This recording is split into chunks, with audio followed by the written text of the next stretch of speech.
D'abord, c'est une invitation qu'on lui avait donnée il y a quelque temps et à laquelle il a répondu, et je veux vraiment l'en remercier, qui avait pour objectif de lui présenter la logique de l'action menée par la municipalité d'Oloron-Sainte-Marie, lui expliquer le plan de redressement des finances publiques que nous avons mis en place, lui expliquer aussi de quelle manière nous entendions privilégier la politique du quotidien, la propreté, le florissement, la sécurité, l'animation, tout en commençant à lancer les bases des grands dossiers.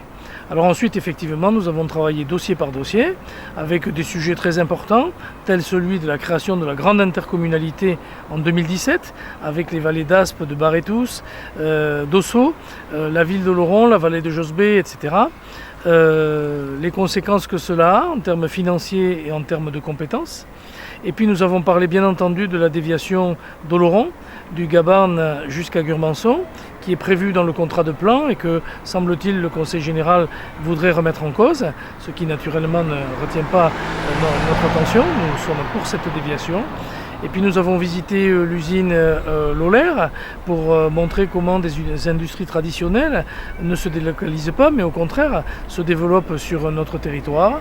Et enfin, le tour des services publics, des aménagements prévus au 4 septembre ou ailleurs, et qui marqueront sans doute demain l'avenir de notre ville.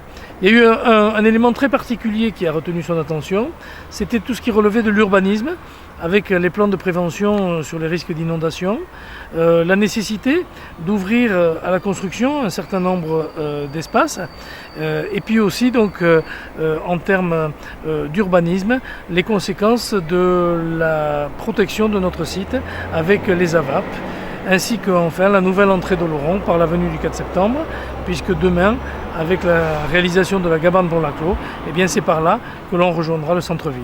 Donc une visite fructueuse. Nous n'en attendions pas des résultats tangibles, plutôt une prise en compte des grandes problématiques de la ville d'Oloron-Sainte-Marie. Il les connaît maintenant, il les partage, nous venons de nous en entretenir et je ne doute pas qu'autant qu'il le pourra, eh bien, il fera intervenir l'État pour nous aider.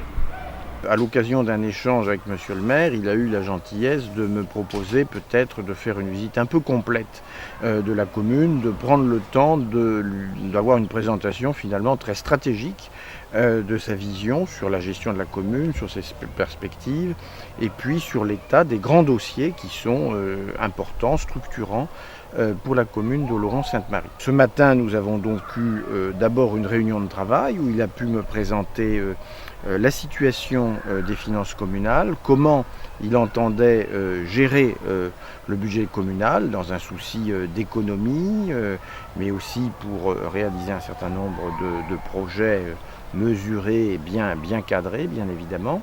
Il m'a présenté les différents projets qui sont importants pour la vie de la commune.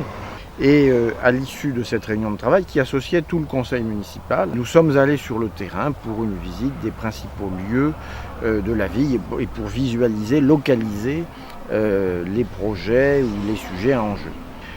Sur l'aide que peut apporter l'État, elle est toujours de deux natures. D'une part, assez classiquement, il peut y avoir des aides financières.